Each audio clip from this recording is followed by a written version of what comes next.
We're now on to the final curry, the Mexican curry, which isn't really a curry. I've had this recently in tacos. It was awesome. I did have it with sweetbreads, spiced sweetbreads. Also had it with corned beef, and I will be showing you a couple of corned beef dishes coming up. I know that a lot of people think, oh, don't want to eat that rubbish in a tin, but there's some ways where you can actually turn it into a pretty tasty, spicy thing that complements rice very well. So we're going to go on now with the curry. In with the onions. They're our vehicle to help spread the spice. Quite strange, I've done quite a bit of research on Mexican food in the last 3 or 4 years, and it's amazing how the flavours actually follow over, or a lot of the spices, the same as Arabic. There's not too much difference between them really. So turn that up full. This is my own made spice mix. You've got chili powder, chili flakes, cayenne pepper, so that's 3 different types of chili. You've got oregano, cumin, onion powder, garlic powder, ginger powder. I made a batch and it's great. You can use this for this curry, for seasoning a steak, chicken, multiple reasons. So I will give you a recipe for this, because this is great just to leave in a container as a flavouring to go with anything. I am still putting some fresh chili into here as well, not too much, but it is nice to have those little bites every now and then. I left the seeds in on purpose because they do give a real zing. A lot of people take them out. In with the fresh garlic, put all this in. The Mexican spice can carry this well.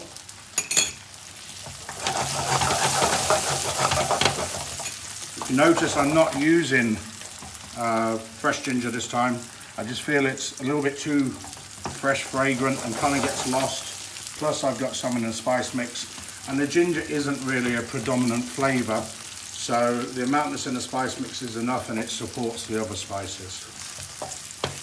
Now that these are frying, I'm going to put in my spice mix. This is pretty potent, so I would take it easy. Half a spoon. If you like spicy, it really does give a kick out. Sometimes I have you choking for the next 10 minutes. It did me the other day. I'm going to put a whole spoon in. Probably be too hot for me to eat. And my evening guest every day and film crew who eats all of my foods will eat it as he loves really spicy. Now some of these ingredients you wouldn't necessarily see day to day in Mexican food. My logic is there is no right and no wrong. You can use whatever you want.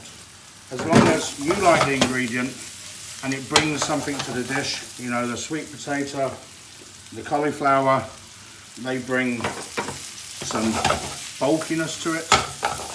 The aubergine, you do see that in Mexican cookery. Peppers, of course, I use a lot. The mushrooms,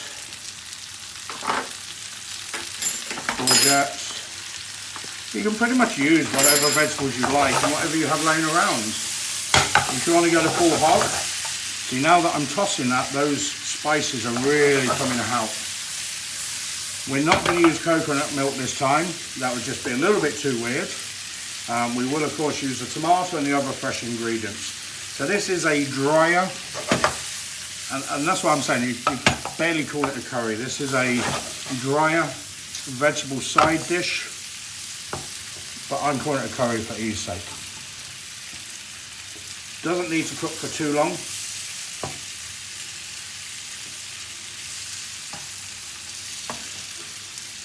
This definitely lends itself to spring onions, green onions, whatever it is you want to call them. They have a multitude of names.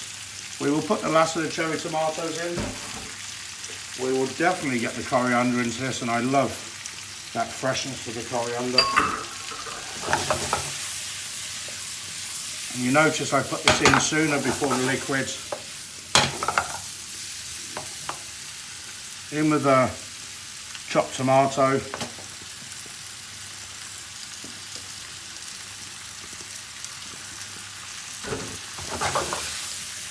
On this occasion, I'm not going to put the chickpea. don't think it adds any value to it. Yes, if you want for that bulkiness because you are vegan and you're missing the chunky bits, but I think when you look at this, there's more than enough in there that's going to make you feel as though you've consumed a substantial meal.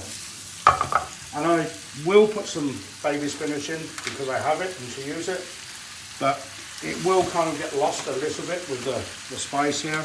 The funny thing is I put a lot less spice in terms of amount, quantity, than with the Indian curry, but the ferocity, the strength, the heat, using fresh chili, chili seeds, cayenne, and chili powder just means it is a lot hotter. So a lot less actual spice mix. Now, if you're vegetarian rather than vegan, these in a taco or a fajita with some sour cream, some cheese, whatever cheese you like, grated cheese, and some fresh avocado guacamole would be awesome. Failing that, find yourself some great vegan tortillas. I haven't looked yet, so I don't know if they are all vegan, but that will be a nice hearty taco or fajita. That's enough, doesn't need any more. It's wet enough, but not too wet. You really want to bite into it and get those chunks in the fajitas. I haven't put salt and pepper into it this time because there's already quite a bit of salt and pepper in the spice mix, and it's very preferable what you do or don't prefer. And that's it. So if I now bring back the other two curries, you can see a slight difference between the three. So this is a Mexican one. It's a drier curry, hotter in spice, definitely the hottest out of the three. You have the Thai curry, which has a lot more moisture to it. It's wetter, it's more fragrant, less about spice and more about the fragrance of the spice.